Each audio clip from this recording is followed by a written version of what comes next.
Hey guys, I'm here today. Unfortunately, the Core 2021 booster boxes I ordered hadn't arrived, so today I'm going to do a deck tech on one of many of my commander decks that I have. And this commander has got a little story behind it. So as a young boy I played everything.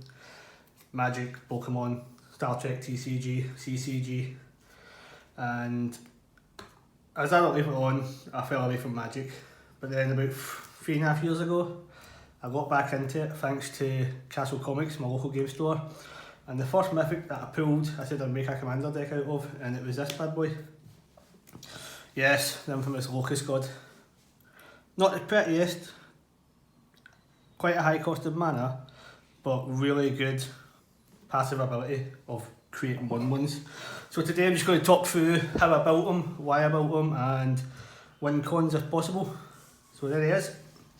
So let's get these broken up into piles today then. So planeswalkers, enchantments, instants and sorceries. Get the artifacts out of the way. We'll talk about the creatures that we use, and then we'll talk about the mana base.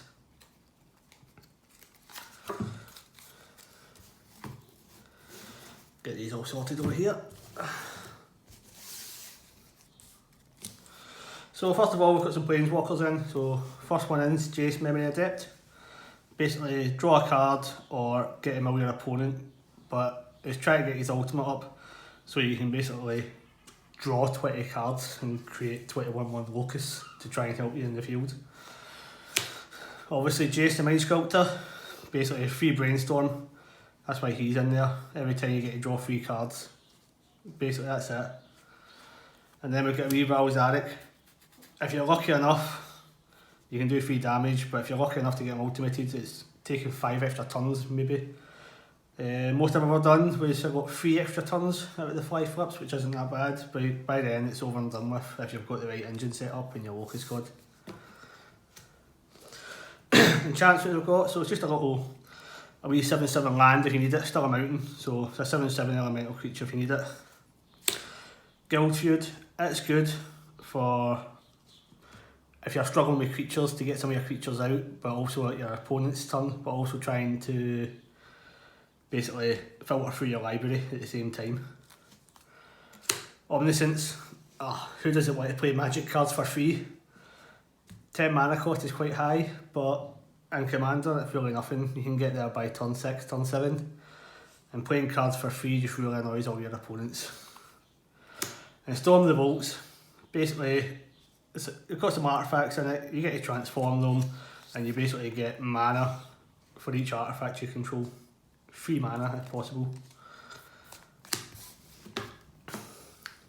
So we're passing the artifacts in, so folio fancies, no maximum hand size, drawing cards, that's what we need.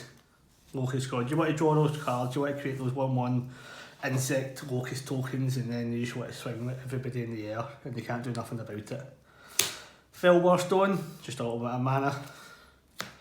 Thought Vessel, because we already card draw, you don't want to have to ditch it in the graveyard, so there's quite a few no maximum hand size cards in the deck.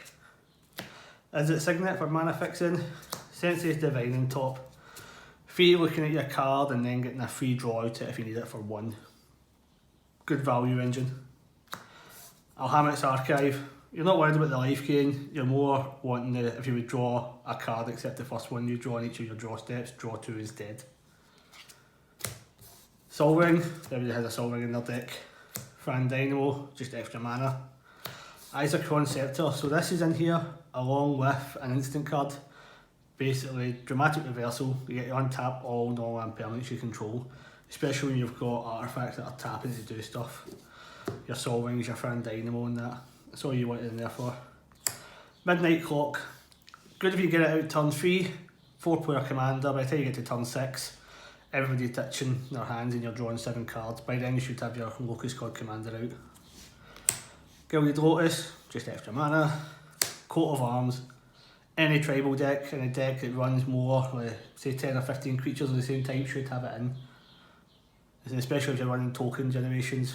Best one I've seen it in is Goblins and Elves. They get massively powerful quite early on.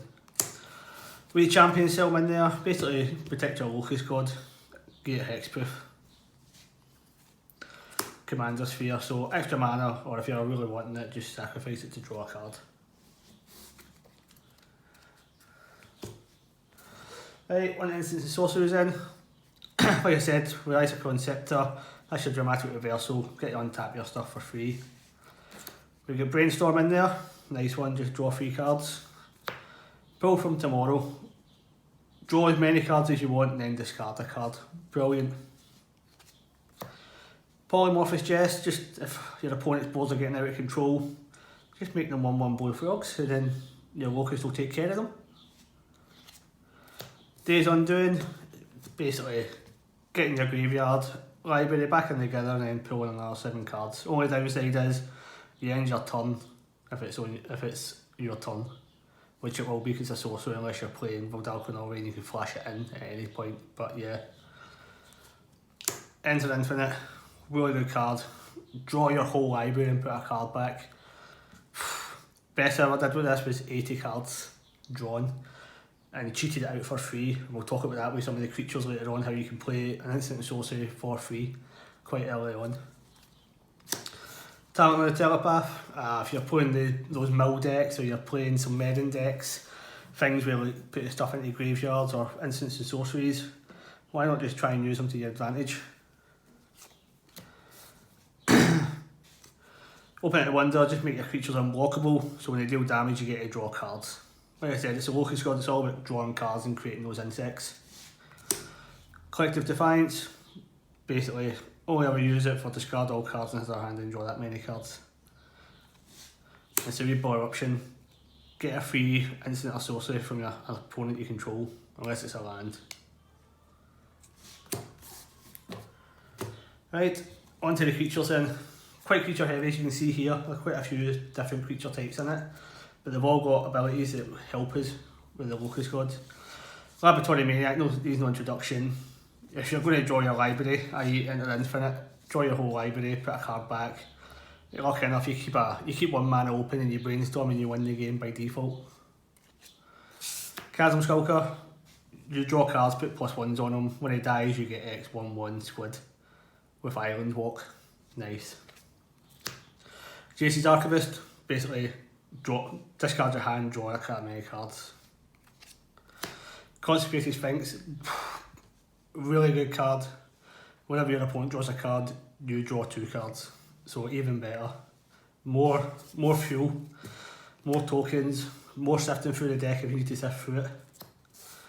Body Double, like somebody might say it's an odd inclusion in there, but I put it in there for if you've lost something in the graveyard quite early on that you need to get back, it'll get it back for you. Or if there's another threat in somebody else's graveyard, go and take it, go and copy it. Identity Theft, basically same as Body Double. If something's on the board that's causing you problems, why not just become a copy of it and then get rid of it. Omnispell Adept, good way of cheating out some of those instants and sorceries, spent into the Infinite. Ginger Texas, basically shutting down your opponent's hands so they can only have 1 card at each time, and then you get at your end step draw 7 cards. Diluvian Primordial, just in there to get some instant sorcery back from player graveyards if you need them, plus it's a wee 5/5 flyer. So with that, Trolokratus, he's in there just to annoy your opponents. You swing them at, they've got like a 2/2 and a 3/3, they have to block them, you kind of help yourself with them. Oh, Beheb, really good. If you can get them out early on and then you swing them for high damage or unblockable, you're getting that extra mana in your second main phase, which is good for casting stuff. Simprodder, basically you either get the cards you want from the top or else your opponent takes damage equal to its mana cost. There's some quite high converted mana costs in here, CMCs, so sometimes your opponents will begrudgingly give you it, and sometimes they'll actually will take the damage just to stop you starting your value engine. Combustible Gearhulk, yeah, 6 mana for a 6/6 first strike, but it's 3 cards you get to draw if your opponent lets you. Same again, if he doesn't let you, he takes 3 cards of CMC damage. Gutter Snipe, when you're playing those instants and sorceries, just pinging off 2 damage. Porphyros, right, he's the one. Getting him out, getting those Locust out, just pinging people for 2 damage by not even attacking them. I'll just draw 5 cards and ping you for 10 damage because I created 5 Locust. Magus of the Wheel, 3 mana for a 3/3, but it's more sacrifices about sacrifice them, discard your hand and draw 7 cards. Wildfire Eternal, I spoke about it in the video, enter infinite, cheating them out early. This is how you cheat them out early. Whenever he attacks and block, you cast instant sorcery card from your hand without paying its mana cost. So turn 3 I think it was, turn 4, done it, got him out, boom. Just a wee brainstorm afterwards, then you win. Goblin Dark Dwellers, basically you're getting, if your drastic reversals in your graveyard or your brainstorms in your graveyard, get it back out for free. Plus it's a wee menaced guy. Bedlam Reveler, he's just in there, obviously 8 mana, so it's mid to late game. Discard your hand, draw 3 cards, just revalue engine for drawing cards. Ethereum Horn Sorcerer, he's good for just his Cascade ability. Get him out, Cascade, get something for free and then just put it back to your hand and keep doing that if you've got time and the mana. Mercurial Chemister, he's in there just for his tap, draw 2 cards ability. Nib Mizzet, he's in there basically, he's a flying, helps you, but whenever he draws a damage, deals 1 damage to any target.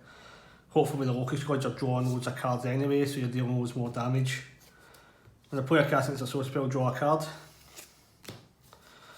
The other Nib Mizzet, when you deal with damage to a player you may draw a card. Nice. Is it Chronarch? Return a sorcery back if you need to. Arjan, shifting through your deck basically when you cast a spell. Just sifting through, try to get your engine parts if you need it. Ooh. And the final Nib Mizzet, the Firemind. When you draw a card, deals 1 damage to any target. So hopefully, when if you've got the 3 of these out or any 2 of them out, you're dealing a lot of damage by drawing cards. And the last, always like a wee Platinum Angel, just to try and lock your opponents out. You can't lose the game and they can't win the game. Right, let's go to the final bit then. So the mana, the base.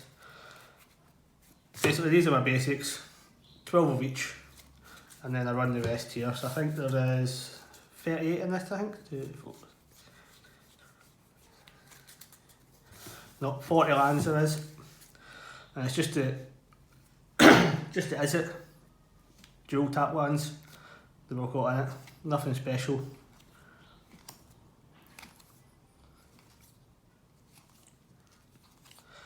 Got your Commander Tower, Path to Ancestry, Grand Colosseum. Basically if you're struggling early on, is just get 1 colour of mana, take the damage for it. If you're struggling, you see what your opponents have got. Field of Ruin, sacrifice if your opponent's doing a land that annoys you. There's a certain player that we play against, uses a strip mine all the time. Oh. Reliquary Tower, no maximum hand size, double mana for 5 lands, and if you want to make a creature unblockable. Thanks very much guys for looking at this deck tech. In the description below you'll find a link to Castle Comics, that's my local game store.